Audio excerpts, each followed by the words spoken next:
I am Satya from National Adivasi Alliance, India, and I am actually concerned with this.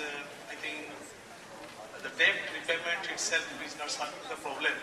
Either $10 billion or $10 trillion is not solving the problem, because we also know that every day people are dying in the north as well as all over the world due to this climatic effect.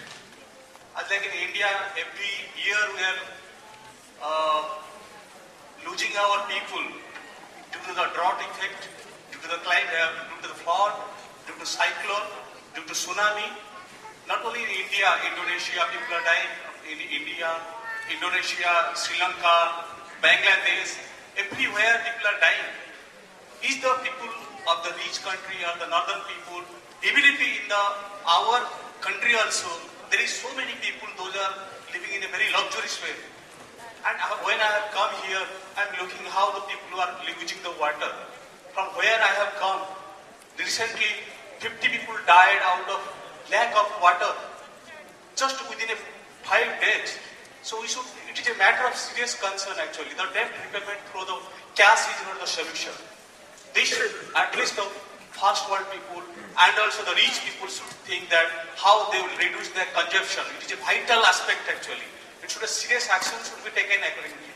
I think because we will support to us and for this thing, because in India and all over the southern country, we should ask for the not only the debt repayment in case of cash and also with regards to they should respect towards the poor people. Because we are the poor, so we will die.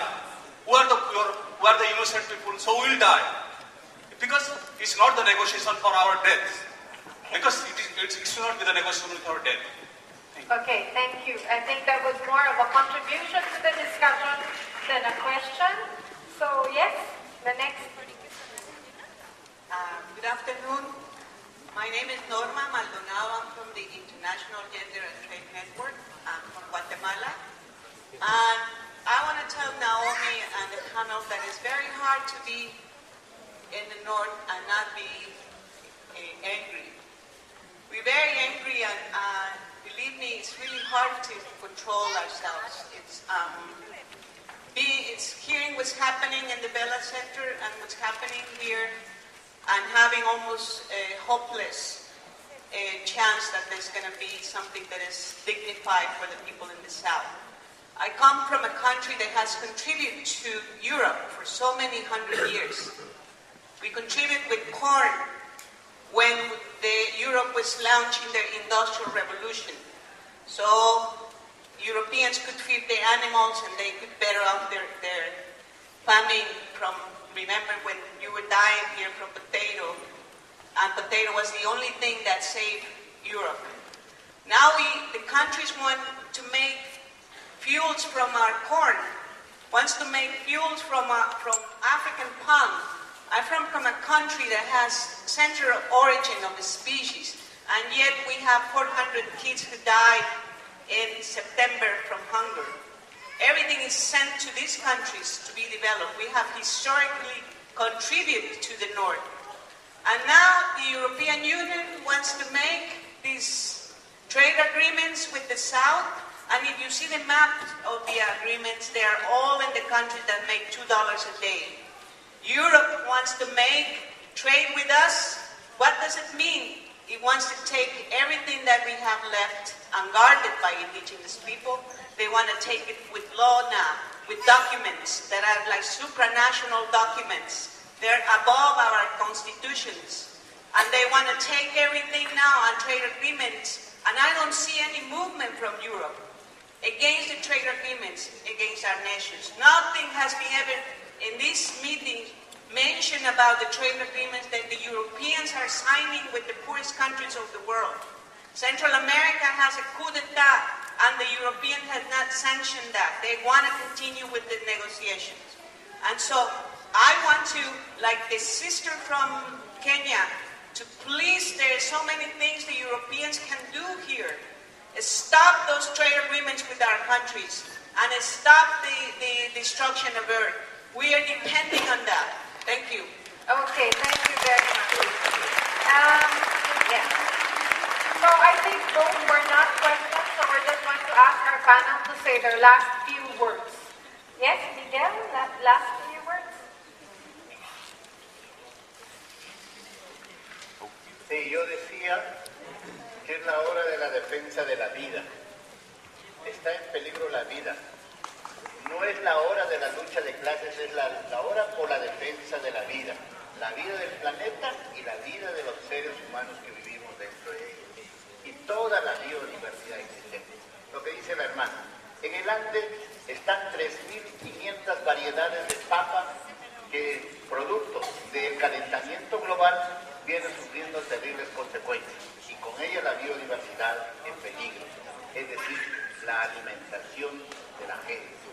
Entonces yo quiero decir como palabra final lo siguiente y vuelvo a proponer, tenemos que ir a la acción.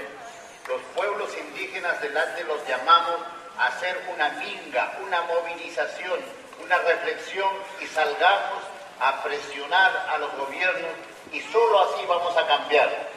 No con discursos ni con documentos, sino con mucho más acciones como los venimos haciendo en el sur. Yo los llamo a solidarizarse y armar la reciprocidad juntos para salvar la vida. Muchas gracias. Okay, thank you very much. I think it is the real challenge for the UNFCCC, whether they will stand by to the UN Annex 1 countries or whether stand by to the climate victims of this planet. But history proves that we cannot rely on the UNFCCC because it is mostly driven by the developed countries with the interest of multinational companies.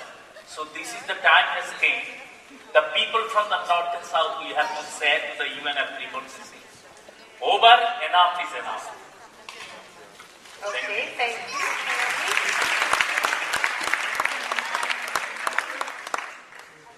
I just wanted to close with just a reminder that reparations means repair. And as we think about the way we want to design reparations, I think thinking about what Angelica was saying is that the underlying principle should be to repair the world, repair the earth. And as I listen to my fellow panelists, what's striking to me is that the reparations that they're talking about are the solutions that we want anyway.